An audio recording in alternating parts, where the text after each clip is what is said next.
Welcome to the Salto de Fe podcast, where everyday people like you and me share their stories of courage, vulnerability, and the transformative power of taking leaps of faith. Salto de Fe means leap of faith in Spanish, a leap of faith that brings about transformative change. This is a platform where people can share their personal stories of taking big leaps of faith. I hope to inspire listeners with the journeys of everyday people who embraced uncertainty and made significant changes in their lives. I'm your host, Gabrielle, and today I'll be sharing a bit of my own recent Salto de Fe story and the purpose behind this podcast. Salto de Fe is Spanish for leap of faith, a leap of faith that brings about transformative change. And I chose to use the title in Spanish because my experiences here in Medellin inspired both the idea and the title for the podcast. And Medellin has its own Salto de Fe story that I might tell one day. This is a place for people to share their personal stories of taking big leaps of faith, including my own recent retirement from creating gut health content. And I hope that it inspires listeners as they hear these journeys of everyday people who embraced uncertainty and made significant changes in their lives. So a little bit about me. I am kind of known in the fitness space, I suppose, as a gut health educator and science communicator. I actually earned my doctorate about 10 years ago studying the role of the gut microbiome in metabolism. And I found my way to that sort of on accident. But fast forward a few years, I taught in higher ed, in exercise science for several years. And in a prior Salto de Fe moment, I ended up resigning after 4 years and went on to pursue an entrepreneurial coaching career. And I ended up really unexpectedly having this sort of large platform on social media and even speaking internationally about gut health. So a few years ago, back in 2019, I kind of took a brief detour from gut health content to pursue more training and education in coaching. And for a couple of years, I was creating content around coaching for flourishing health rather than physique change with my very good friend and colleague, Shannon Beard. And that was really, I could mark that as a golden time of my career. I mean, I was so fulfilled by what I was doing. I was so engaged and interested in the content. And it felt like we were making, we were having an impact. And I still was doing gut health content, but it was almost a 50-50 split. And I really enjoyed that balance because I felt like it was a nice break from doing 100% gut health content, which I'd been doing for a few years at that point. But unfortunately, life circumstances sort of disrupted that path. And I had to take some time to lean heavily on content creation for other companies and mostly around gut health.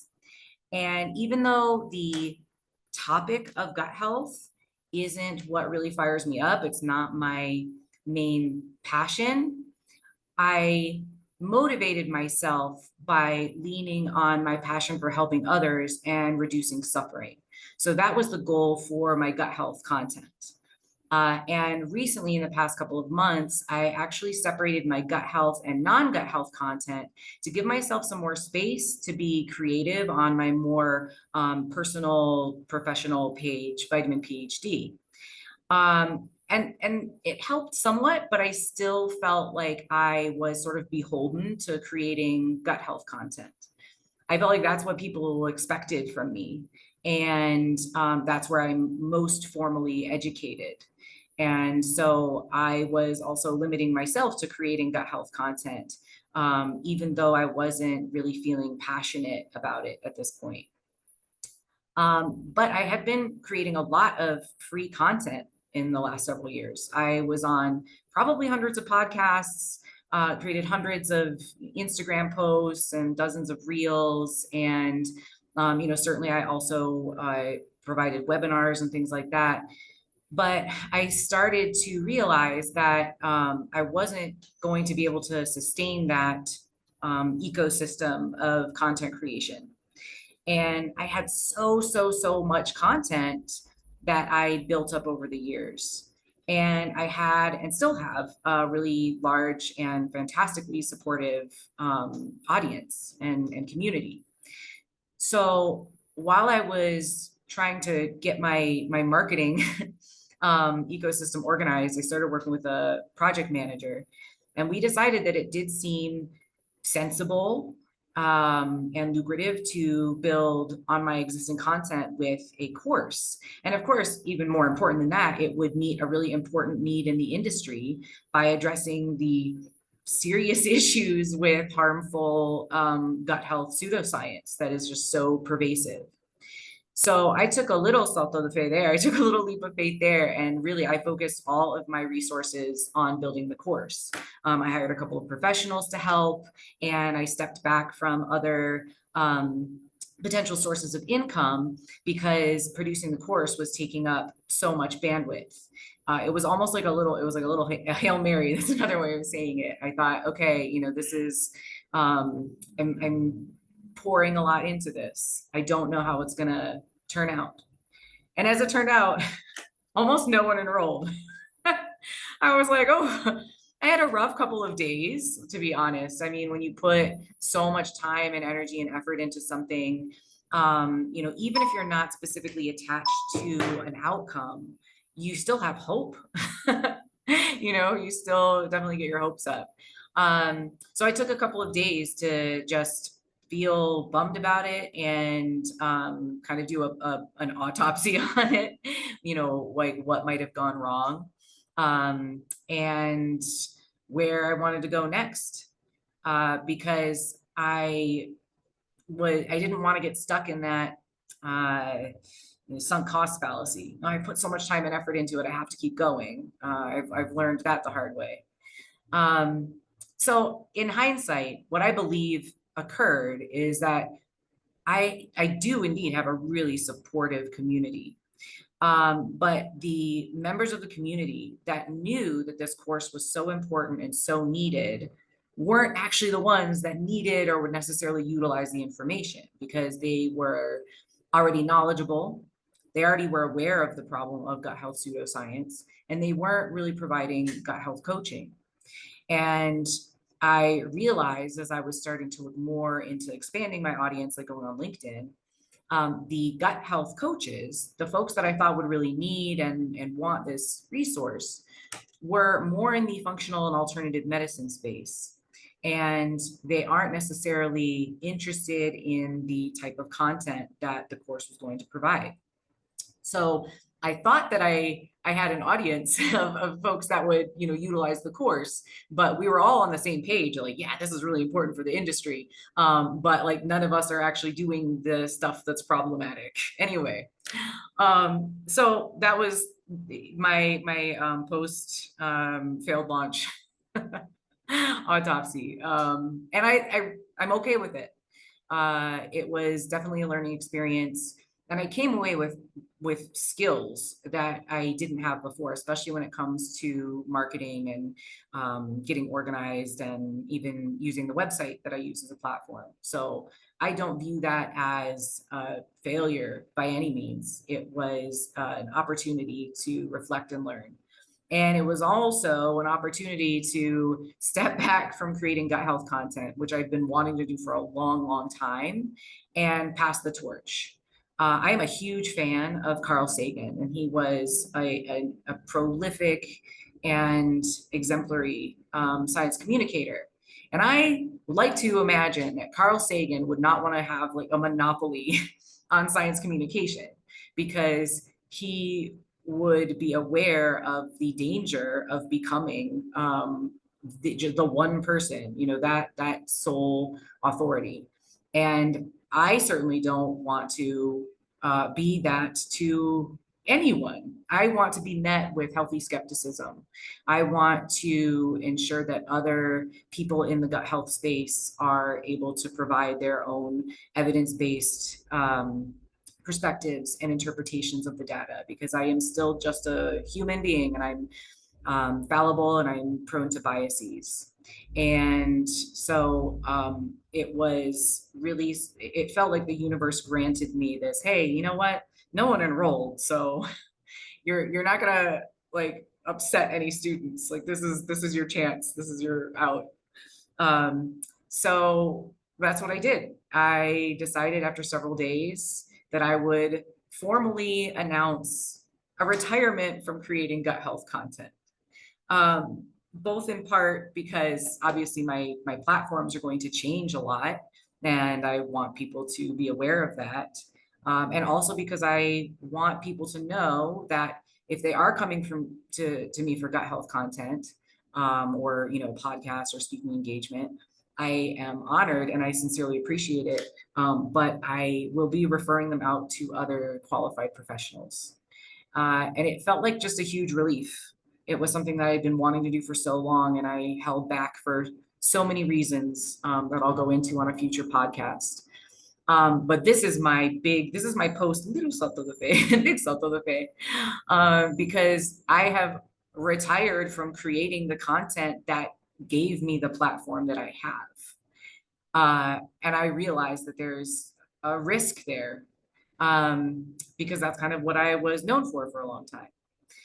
Fortunately, I know that it is, or I'm confident that it is a calculated risk, because I also had been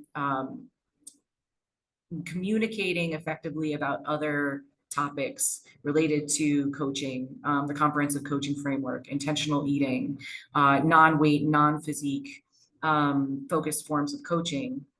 And people were really engaging with that. So I know that I can return back to that and still connect with people, and stay connected to myself and what's really important to me and my values. So it's exciting, but also, yeah, it is a risk, and it's a little bit scary and overwhelming because I feel like I am kind of starting over again. Obviously, I need to revamp my website. There is a level of, branding and whatnot that goes into having an online presence. And I'm doing this podcast, and I've never done a podcast before. I've been on podcasts.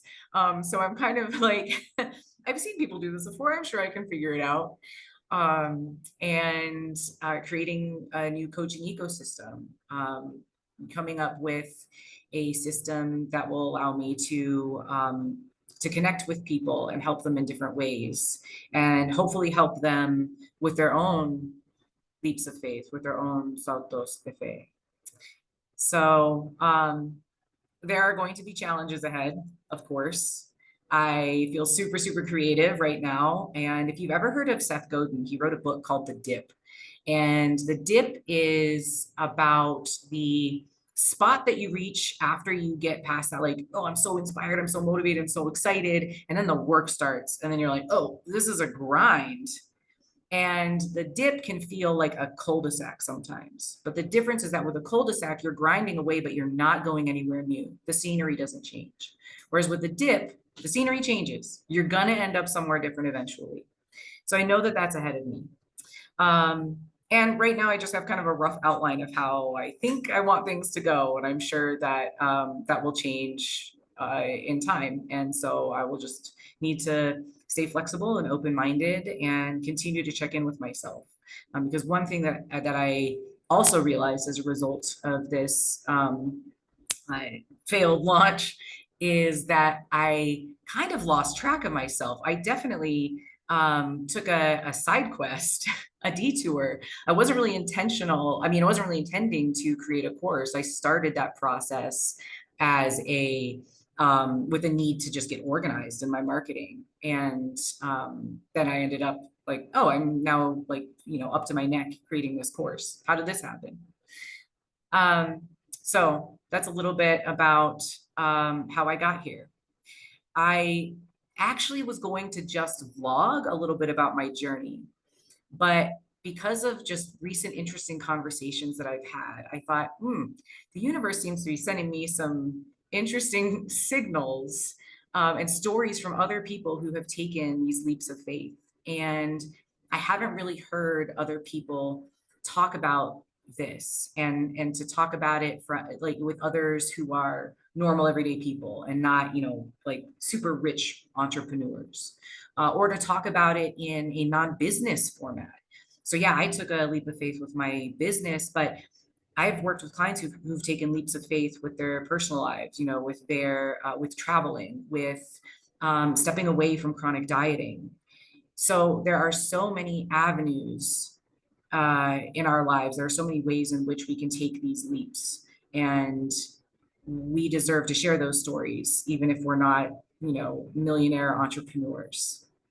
So I still have my blog, your 2 days worth, on my Instagram, just to kind of check in and say, here's what I did today on this journey. But I want this podcast to be a shared space where I start by sharing my own story and showing you that it is a safe place to talk about our successes and our growth periods and our decisions that we probably wouldn't decide to do again.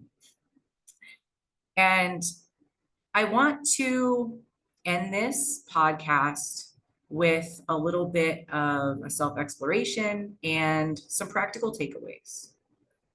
So to paraphrase Brene Brown, there is no courage without fear. But I think that when you allow yourself to be vulnerable, you give yourself the opportunity to be courageous and to witness what you're capable of. And when you're vulnerable with other people, you give them to show up, you give them the opportunity to show up for you. And I tell this to my clients all the time. Like you are allowing people to show up for you. You're giving them the opportunity to connect with you. And that's something that's really special for the both of you. In the same way that boundaries protect a relationship, vulnerability feeds a relationship. And you build trust in yourself, you build faith in yourself. And faith in this context isn't necessarily a spiritual or religious type of faith. I mean that it is just a trust in oneself, but it can be a trust in the universe. It can be a trust in a higher power. It is simply a belief in yourself. Not necessarily that you're trusting that things are going to go how you want them to or how you hope that they will. That's attachment to an outcome. But trust that you will figure it out. You will be okay. You have people in your corner, and that you can find solutions as the problems unfold. So if you are in the midst of considering a change that you want to make, and you're kind of thinking of your own Salto de Fe, here's some tips maybe that might help you no matter where you are in your path. So maybe you're just starting out, or maybe you just feel like, oh, things don't feel right. I just don't feel like I'm doing the thing that really lights me up. So take some time to self-reflect and assess what you believe that you value versus how those values actually show up in your life. So for example, if you believe that you value health, but you've noticed that you are not moving your body in ways that feel good, you're not nourishing yourself in ways that feel good, you're not taking actions to support your mental health, it is true that you value health. And also that value isn't showing up in your life maybe as much as you want it to. So that's one way that you can start. And there actually are some helpful values identification worksheets. And well, now that I'm going to have a podcast, I can share those in the show notes for you. Next, maybe you have an idea of what you want to do, but it feels so overwhelming because it's like, oh, it's going to be a lot. Like big changes, even if they feel like they happen quickly, they are the culmination of a lot of little changes. So one thing that I recommend for clients when they are deciding like, ooh, how do I want to implement this plan? What's just the next reasonable step? Just the next, like very realistic, logical, like reasonable, you can probably most likely, very likely do this in the next few days. It doesn't have to be something big. It can be something that is just realistic. That's, I think, one of the biggest things. Like, this is a big change that I want to make, but my next reasonable step is not to record all of my podcast episodes. I have a list of 10. I'm excited about it, but just to do one. That's my next reasonable step. Now, when we talk about making changes, a lot of times people are like, embrace the discomfort, like, suffering is progress, and pain is part of life, and it's part of growth. And there's definitely truth to that change can be really uncomfortable. But one thing that I want to borrow from a book that I'm reading, that I can also link in the show notes, that I've found to be so helpful, is the idea of being a mule, but not a horse.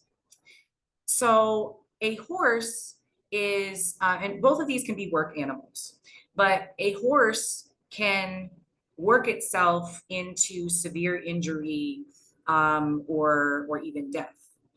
And they're noble for, for putting in that immense amount of work. But they do that to the detriment of their own well-being, their own lives. Whereas mules are known to be a little bit more stubborn, and they will stop working. When they get really tired, they're not going to push themselves to the point of risking their own lives. And this could be a little bit more of just like a parable, but I think that it's really a helpful parable. It's a helpful analogy that we can still get a lot of work done without pushing ourselves to the brink of exhaustion, or to the point where we can't recover enough to go back to work the next day. So along that same vein, when we do feel like we need to take a break, when we need some help, when we need some support, we do need to have people in our corner. So it's important that we go and seek support from others. That, like I mentioned, when you're vulnerable with people, you give them the opportunity to connect with you, to see you, to witness you, to know you, to support you. That's a beautiful thing. And you make it safe for them to come to you when they need help too. But I think one of the important things to think about is that we want to go to the right people. We want to go to the people whose opinions we respect. We want to go to the people who will lovingly call us in when they see that we might be putting ourselves in harm's way. We don't necessarily want to go to the people that are like, yes, all the time. Yes, that's a great idea. I mean, you can, like, they're fun, but just be aware that the quality of input is going to differ depending on who you speak to. Next, if you are coming up with a plan, or you've already come up with your plan, I would say come up with another plan, like a plan B, maybe a plan C. Because although there's so much that's unknown and unpredictable, it is helpful, really practically helpful, but I think also just mentally helpful to say, hey, if this thing doesn't work out, it's okay. I've got a plan B, or I've got a plan C. Or in the past, I've faced obstacles at these points in my journey. So I'm going to go ahead and have a contingency plan in case that happens. It doesn't have to be something that's super structured, or inflexible. You do want it to be a little bit flexible. Think of bone. Bone is so strong because it's a little bit flexible. If it didn't have the collagen to maintain that flexibility, it would become very brittle and it would break easily. So we do need to be flexible. That gives us strength. Now, part of cultivating that flexibility is practicing acceptance and cultivating resilience. So acceptance gets sort of a bad rap, and people often confuse what acceptance actually is. Acceptance is not resignation. Acceptance is not, oh, there's nothing I can do, so I guess I'm going to do nothing. Acceptance is not arguing with the reality of the current situation. For example, I have in the past told myself over and over again, I want to do this thing. I'm going to do this thing. I know today's going to be the day that I do this thing. And I was arguing with the reality of the fact that I was not going to do that thing because there was too much friction between me and that thing. And it wasn't until I accepted, I'm actually not doing the thing, that I went back to the drawing board and figured out, is there a way that I can do this thing? How can I reduce the amount of friction between me and this thing that I want to do? So acceptance is the root of change. It doesn't prevent it. And when we are flexible, when we practice that acceptance of what is, when we stop trying to argue with reality, we can suffer a little bit less. And we can cultivate that resilience of not taking it personally when something goes wrong, but to say, oh, okay, the reality of the situation is this. It's different from what I had hoped, that's disappointing. I'm feeling a disappointment. I'm feeling sad in this moment. This is a moment of discomfort. And also, I know that this is not going to last forever. This moment is not going to last forever. Eventually, I'll feel better. Eventually, I'll go back and do my post-launch failure autopsy and figure out what I want to do next. And when we're practicing those things, we build that trust in ourselves. And as I mentioned, we're not trusting a specific outcome. We are not believing this one specific outcome is absolutely going to happen. We need to embrace the possibility that something else might happen, something better might happen, but we trust ourselves. We say, I have or I am building the skill set and the knowledge that I need in this moment, in this process. And something that we talk about a lot in the fitness industry is to celebrate the process and the progress, not just like, wait until the end. It's so important to celebrate ourselves along the way, and engaging in or feeling pride in yourself. That's often also given sort of a bad rep. Like being prideful is a bad thing. But I think that there's a difference between being prideful, being like a prideful person, versus feeling proud of yourself for behaving in alignment with your values, for doing hard things in your own best interest, for checking in with yourself and keeping yourself safe along the way. There are so many things to be proud of. There's so many things to feel good about yourself for. And that's so important along the way. So I want to close out with a quote from the author Lindsay Gibson, the author of the book that I mentioned earlier. And I have so many quotes from this book that I plan to share with you, but this one felt like it fit so perfectly. When a rigid life role has gotten too frustrating, the inner self starts agitating for something new. It wants you to satisfy your whole self, not just the social script you might have followed up to that point. This inner demand for growth wants you to stop pretending to be content and discover your true self by trying something new. So I really encourage you to reflect on the areas of your lives where you might need to take a leap of faith. And please, I'm so open to feedback, constructive criticism, all sorts of feedback, because this is the first podcast that I have ever done. And I'm excited, and I am looking forward to all of the growth and all of the change that comes with a project like this.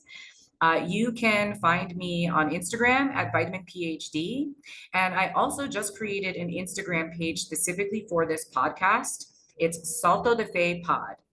And I look forward to seeing you there, and look forward to hearing your own stories of your own Saltos de Fe. Take care, and until next time.